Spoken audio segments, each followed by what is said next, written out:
ہم کریں گے ہر مظلوم کی حمایت۔ السلام علیکم ناظرین، میں ہوں حورین فاطمہ اور آپ دیکھ رہے ہیں حمایتی نیوز HD چینل۔ نظر ڈالتے ہیں آج کی اہم خبر پر۔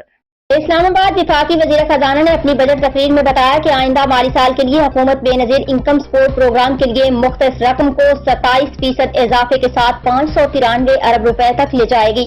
انہوں نے کہا کہ کفالت پروگرام کے تحت بے نظیر انکم سپورٹ پروگرام سے استفادہ کرنے والے افراد کی تعداد 93 لاکھ سے بڑھا کر 1 کروڑ کر دی جائے گی۔ ان خاندانوں کو مہنگائی کے اثرات سے محفوظ رکھنے کے لیے کیش ٹرانسفر میں بھی اضافہ کیا جائے گا۔ وزیر خزانہ کا کہنا تھا کہ تعلیمی وظائف سے مزید 10 لاکھ بچے استفادہ کریں گے، جبکہ 5 لاکھ نوزائیدہ بچوں کو پیدائش کے پہلے 1000 دنوں میں خوراک فراہم کی جائے گی۔ انہوں نے کہا کہ مالی سال 2024-25 کے بجٹ کے ذریعے کمزور طبقوں کو بے نظیر انکم سپورٹ پروگرام کے ذریعے معاونت کا سلسلہ جاری رکھا جائے گا۔ مزید خبروں اور اپڈیٹ سے باخبر رہنے کے لیے دیکھتے رہیں حمایتی نیوز HD چینل۔